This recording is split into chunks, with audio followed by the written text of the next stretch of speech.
The area of learning and experience for health and well-being is an equally fundamental part of the new curriculum, and it aims to equip learners with the competencies to live healthy, fulfilling and productive lives. In essence, it's their preparation for learning. If learners can be brought into a position where they feel safe, secure and happy, they are far more likely to be able to access the curriculum. In the development of the area of learning, the group has had a constant alignment with a variety of stakeholders and professionals in order to inform the design process. This way, we've been able to form the non-negotiables and the fundamentals as a learner's entitlement across all schools in Wales in consideration of the various contexts.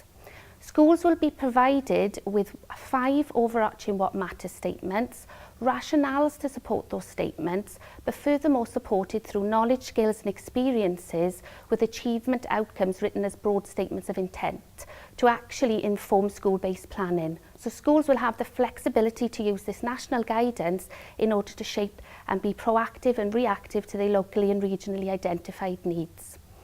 We have a what matters statement that is connected to healthy lifestyles. So during this statement, learners will have the chance to explore nutrition, hydration. It's a physically literacy informed statement, and it also looks at the impact on the body. We have a what matters statement that's in relation to sort of life experiences and how we respond to those life experiences. So learners will have a chance to explore looking at emotional regulation, attention, looking at how their life experiences have an impact on them and giving them the skills and equipment to be able to deal with those experiences. We have a what matters statement around decision making, and we look at how that decision making can have an impact on themselves but also on the impact on others. And there are long-term and short-term decision making that could be around careers or financial education, and also the appropriateness of seeking help as needed.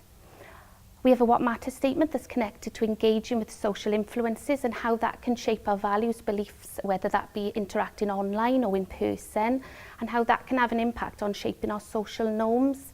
And our final statement is in relation to developing relationships and how that has a fundamental impact on how we connect to others and how we see ourselves as interpersonal skills.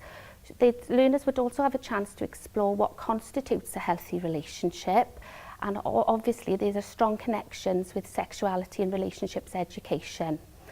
The what matters would take a really intrinsic approach with each other, and there are obvious interdependencies between each of the what matters, but there are broader interdependencies with the other areas of learning experience also. So we would envisage that schools would take a really holistic approach to planning their health and wellbeing provision. It's also really important to note that this does not take away from the whole school holistic approach that is needed towards health and wellbeing, shaping that effective ethos and culture within schools and ensuring that learners are able to develop lifelong learning skills driven towards the shared common vision outlined in the 4 purposes.